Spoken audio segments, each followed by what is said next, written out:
Good morning, everyone. For Telesur, I'm Cody Weddle in Caracas, Venezuela. We start today in Brazil, where the race to be the next president of Latin America's largest democracy remains tight. The first televised presidential debate was held on Tuesday night. Incumbent and frontrunner Dilma Rousseff took on pro-market candidate Aécio Neves. Rousseff emphasized that despite the global financial crisis, her government has maintained employment and salary levels. Earlier in the day, Rousseff called on Neves to explain his lack of investment in education and health as a state governor.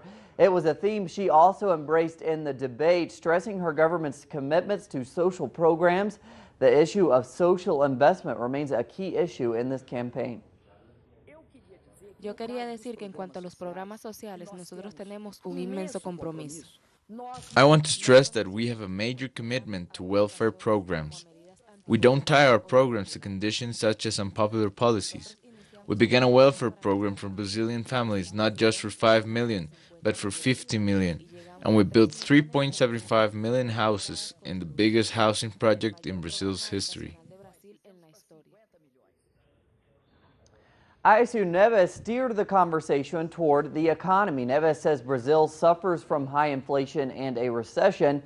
Rousseff, however, pointed out that unemployment and poverty were much more common in the past when Neves's party was in power. Neves defended his party's past record on social policies. Benefits will be continued during my government, and it will be improved by the program Brazilian Family, which I've already explained. But we should not claim we are the creators of the progress made by Brazilian families, because it was during former President Cardoso's administration that we began taking care of families. And by the time your party came to power, you took advantage of the program that already was helping many people. And we now turn to Mexico, where government officials say that none of the 28 bodies found in a mass grave are from the 43 students who were detained before going missing. The Attorney General clarified that he is still awaiting results from other mass graves found. What I can say is that the first mass grave we found, the very first one, from where we already have results, I can say the remains don't match the DNA of the families of the missing students. Calls for justice continue for the 43 disappeared students, with Mexico's public universities now on a 48-hour strike, demanding that those missing be returned alive. Our correspondent Clayton Kahn has more on those calls for justice.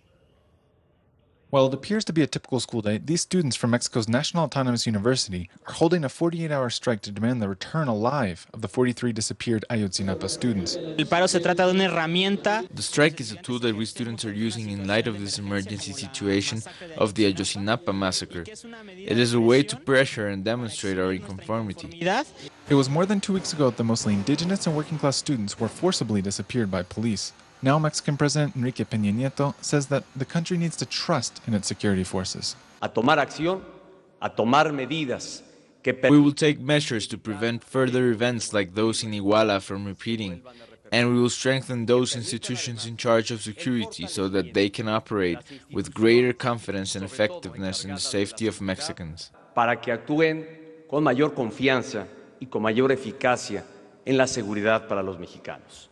However, civil independent organizations affirm that after 2 decades of work to strengthen the country's security apparatus, levels of violence continue to be on the rise. México es uno de los países que más gasta en seguridad. Mexico is one of the countries that invest the most in security, and we have spent 20 years working with administrations to strengthen institutions, to strengthen security and justice. But the levels of insecurity remain totally unacceptable. In coming days, these students will be organizing marches and sit-ins in front of Mexico's security institutions, joining the ever-growing demand for justice of those in Ayotzinapa. Clayton Kahn, Telesur, Mexico. And thanks to Clayton. Just 2 days after cruising to an electoral victory, Bolivian President Evo Morales continued efforts to advance the country's social investment. In the presidential palace, Morales approved a decree for a new law on violence against women. The president was joined by his cabinet and Vice President Alvaro Garcia Linera, as well as representatives of social movements. The decree provides the legal framework for financing prevention programs and shelters for victims. And we go to the Middle East, to Syria, where U.S. airstrikes intensified on Tuesday in the town of Kobani.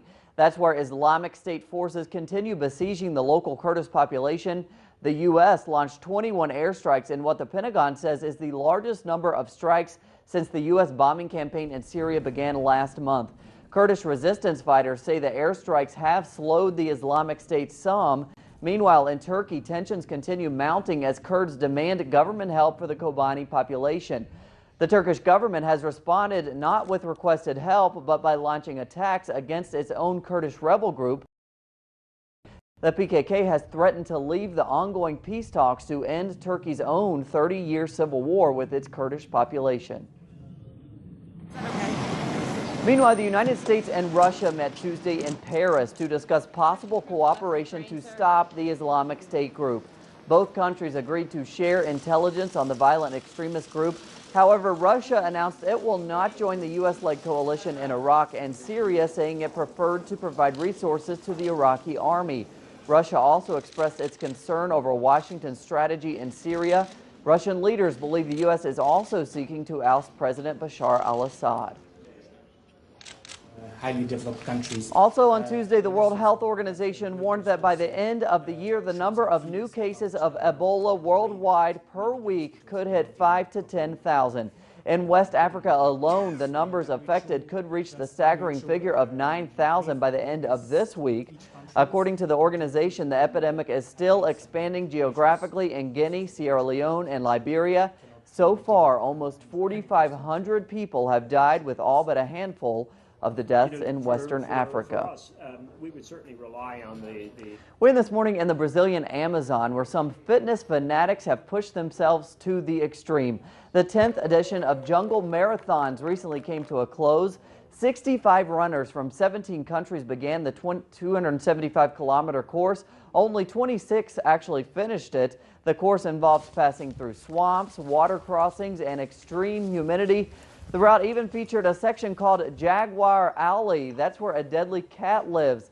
Witty Grego from Guadalupe won this year's edition. Pretty impressive. More on those stories and others at our website, telesurtv.net/English. For Telesur English, I'm Cody Weddle. Have a great Wednesday.